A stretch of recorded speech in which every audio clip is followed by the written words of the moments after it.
Dans les Hautes-Alpes, un autre projet immobilier suscite la polémique. À Laragne, une zone économique de 4 hectares est à l'étude, mais le dossier est bloqué depuis 2 ans à cause de la gagée des champs, une petite fleur jaune classée espèce protégée.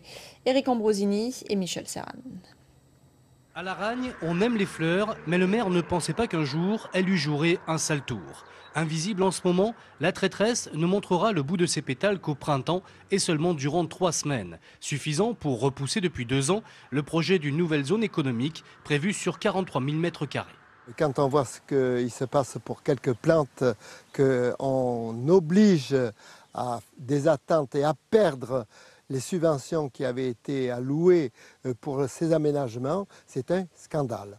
Pourtant, cette petite fleur jaune semble inoffensive. La gagée avillosa, que l'on appelle aussi la gagée des champs, est une espèce très répandue dans le département, mais elle bénéficie d'une protection nationale. Localement, on peut trouver beaucoup de gagées. Par endroit, on peut estimer qu'il y a beaucoup de gagées et donc se poser la question de se dire elle n'est pas menacée. Mais en fait, c'est une réflexion au niveau national et de se dire la gagée des champs n'est pas bien représentée sur le territoire. C'est une plante qu'on ne pourra pas trouver partout en France, donc on essaie de la préserver à un endroit où elle peut sembler très présente, mais qui ne pourra pas aller ailleurs.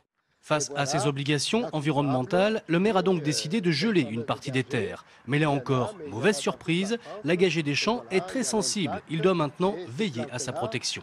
Au fur et à mesure, elle peut disparaître si les terrains ne sont pas entretenus. Et c'est le comble, c'est que maintenant, si on met ces terrains qui seront gelés définitivement, eh bien, il faudra entretenir ces plantes. Sinon, elles vont disparaître. Bref, une situation kafkaïenne qui n'est pas sans conséquences. En empêchant la vente des lots, la gagée a fait perdre 628 000 €, ce qui en fait l'une des fleurs les plus chères du monde.